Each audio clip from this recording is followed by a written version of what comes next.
Last 3 videos in this series, you have been watching what to do to be successful in interviews. Today, I'm going to share what not to do to be more successful in your interviews. Let's get started.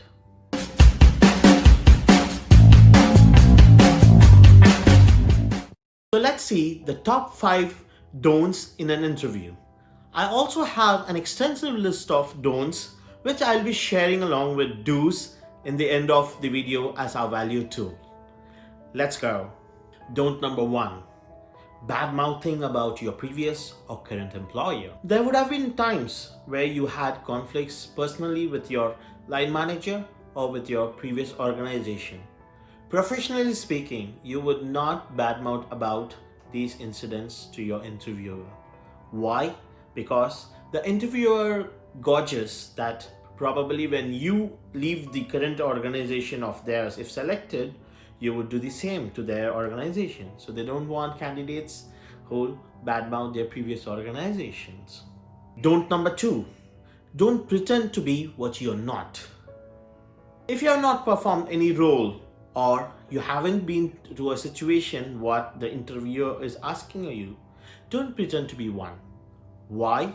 Because when the interviewer is going to ask you questions deeper into that incident or situation, probably you may not be able to answer as such you were in the situation itself. So the integrity is under stake for you. Don't number 3. Discussing about salary before job roles. The very reason why you're there for the interview is the interviewer is saying for the right candidate who can do the job. So their primary focus is to focus on job roles and responsibilities and to see whether you fit into that. So never bring the topic of salaries unless the interviewer is discussing that on the table. What happens if you bring?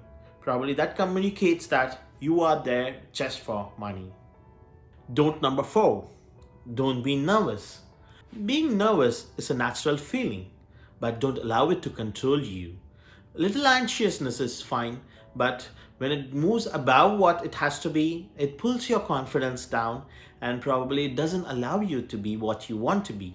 When you have prepared so much for your interview, you have practiced, why to spoil it? What this communicates when the interviewer sees you nervous? Probably this communicates that you cannot handle crisis or tough situations and you become nervous. Don't number 5. Don't be robotic. Sometimes over preparation can make us sound scripted. This doesn't look natural to the interviewer. So use your voice, use illustration of your examples, show your experience with your stories, what you have done, so that it actually looks natural. And other thing what you need to avoid is answering with monosyllable like yes, no, or using one word answers would not illustrate your experience or the intention of your answer. What does this give? It doesn't satisfy the interviewer for the right intention with which the question was asked. I believe our series on interview skills would have empowered you and boosted your confidence to attend your interviews. Next week, let's catch up on the tips on CV writing.